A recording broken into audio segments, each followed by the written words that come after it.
Stéphane Richard, bonjour. Vous êtes Bonjour. L'ancien PDG d'Orange, vous êtes ancien chef de cabinet à Bercy. Il y a eu un nouveau rebondissement hier dans l'affaire dite Tapie, affaire qui concerne l'arbitrage réalisé en 2008 entre Bernard Tapie et l'État autour de la vente d'Adidas au Crédit Lyonnais. Je rappelle que Bernard Tapie a touché un peu moins de 400 millions d'euros d'argent public. C'était un arbitrage organisé sous la houlette de Christine Lagarde, qui était alors ministre de l'économie et des finances, ministre de laquelle vous étiez chef de cabinet. L'arbitrage a été jugé frauduleux, annulé.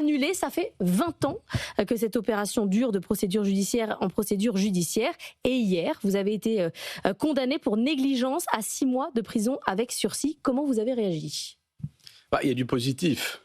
Parce que je vous rappelle qu'il y a 12 ans, j'ai commencé comme un escroc en bande organisée. Puis quelques années après, complice. Là, pour l'instant, je suis négligent. Donc je dirais que ça va dans le bon sens. Au niveau des peines, la première fois, on avait réclamé 2 ans de prison ferme, pour moi quand même, puis j'ai été relaxé. Puis il y a eu une décision en appel. Aujourd'hui, c'est 6 mois avec sursis. Donc ça va dans le bon sens. Est-ce que je suis satisfait ? On ne peut pas l'être. Mais est-ce que je me contente de cette décision ? Non. Je ne m'en contente pas parce que cette décision ne tient pas la route. La construction juridique qu'il y a derrière me paraît très faible. En tout cas, je vais la contester. Donc, j'ai l'intention de faire un pourvoi. Bien sûr, je vais faire un pourvoi en cassation. Je vais faire un pourvoi en cassation, d'abord, je dirais, pour rétablir, pour moi, la vérité de ce dossier et d'une certaine façon, mon intégrité et mon honneur. Et puis aussi parce que j'estime que cette affaire est très emblématique de ce qu'on voit aujourd'hui dans ce pays au sujet des hauts fonctionnaires, de ceux qui à un moment décident de servir l'État, qui en a bien besoin, et du regard des juges sur cette population. C'est-à-dire, vous avez l'impression qu'on juge mal ceux qui donnent du temps pour la nation ? J'ai l'impression qu'on a des juges qui sont hors sol, en fait, qui ne connaissent pas le fonctionnement de l'État et qui, finalement, à travers ces décisions, essayent de donner une lecture déconnectée des réalités, de ce que devrait être le métier d'un directeur de cabinet. Je vais vous donner une illustration. Parce que là, dans votre sujet, c'est une histoire de signature, de qui a signé, tamponné. Non, même pas, puisque dans cette affaire d'arbitrage, si vous voulez, tout le monde sait très bien que, d'abord, c'est pas moi qui ai décidé de faire un arbitrage, tout le monde sait très bien que je n'ai pris aucun intérêt personnel dans cette affaire. Ça fait quand même 12 ans, maintenant plus de 12 ans que je suis pourtant impliqué dans cette procédure. Et donc la question n'est pas la question de la responsabilité. Christine Lagarde a été condamnée aussi pour négligence. Oui, elle a été condamnée pour négligence. Donc il y a une forme de parallélisme entre Christine Lagarde et moi, ce qui est plutôt, je dirais, pour moi, un élément qui va dans le bon sens. Mais revenons au fond du problème. Donc la question n'est pas la décision politique, la question est les modalités de mise en œuvre de cet arbitrage. Et c'est là où les juges, ça a été le sens de la décision d'hier, sont allés décortiquer un peu toutes ces opérations qui ont mené à cette entrée en arbitrage en 2007, je le rappelle en 2007, et ils l'ont fait en essayant de chercher cette qualification de négligence qui n'est pas du tout définie en fait en tant que telle, c'est très subjectif. Moi, je vous dis, vous avez été négligent dans la façon de vous présenter votre journal, c'est mon avis, vous pouvez tout à fait ne pas le partager. Arriver à démontrer qu'on a été négligent, c'est quand même quelque chose qui n'est pas évident. Et surtout, cette négligence, elle doit avoir été critique, importante, dans le détournement.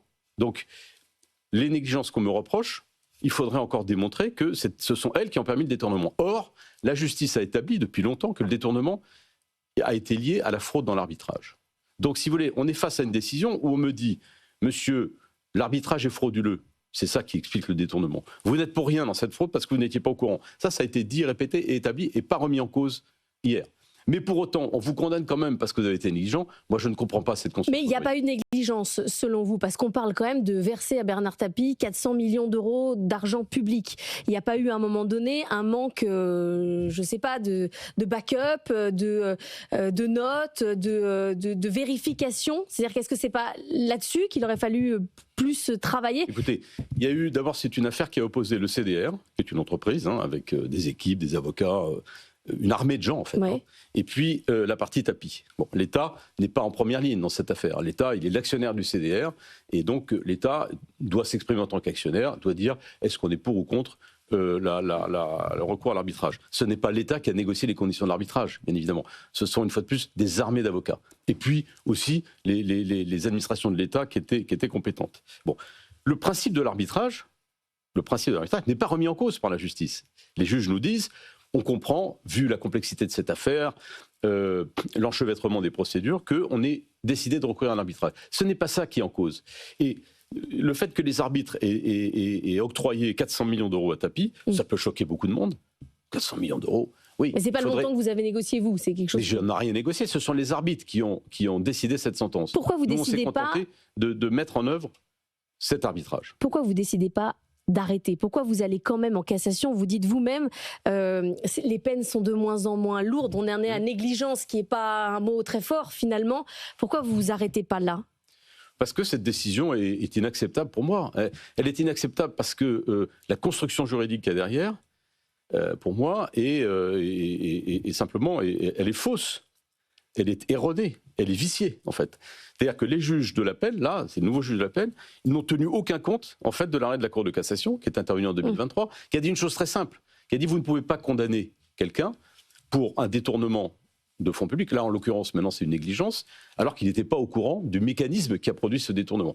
C'est exactement pareil. Et donc là, on me reproche des actes qu'on qualifie de négligence, qui sont arrivés avant l'entrée en arbitrage.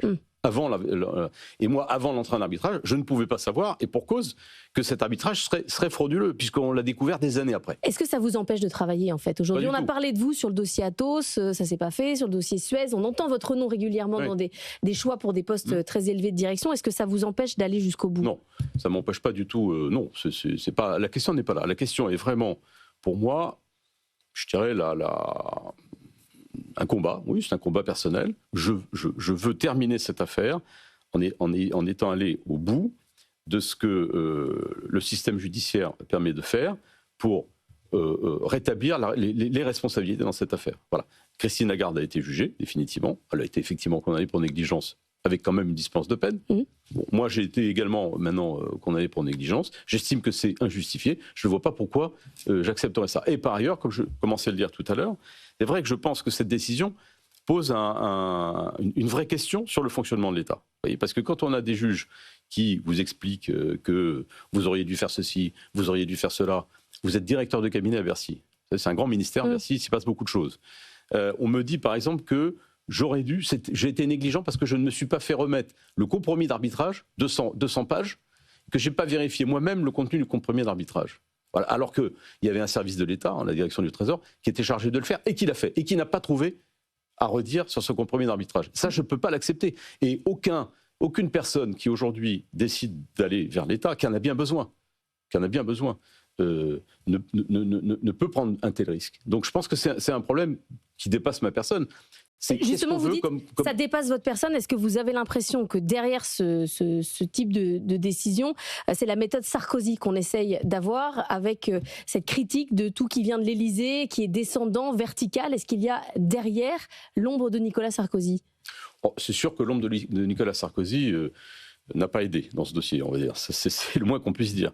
Mais vous savez, je pense que ce qu'on voit là, dans mon cas, on le voit dans beaucoup d'autres affaires aujourd'hui qui n'ont pas de lien avec Nicolas Sarkozy.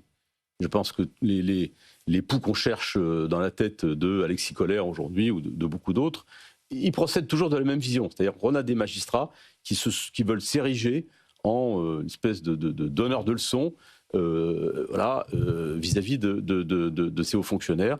Ils ont toujours ce mot de vous avez trahi l'intérêt général. Mais qu'est-ce qu'ils connaissent de la responsabilité écrasante que représentent ces postes dans l'État, à l'Élysée ou à Bercy? Qu'est-ce qu'ils en connaissent? Absolument rien. Ils en ont une vision qui est une vision, une fois de plus, complètement déconnectée. Et moi, je pointe cela. C'est-à-dire, je pense que l'État aujourd'hui, l'État est malade, la France est malade.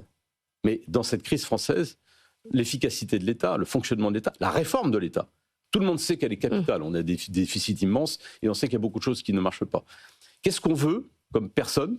Qu'est-ce qu'on veut comme responsable pour s'occuper de l'État et pour réformer l'État? Merci beaucoup Stéphane Richard d'être venu ce matin dans la matinale de l'économie.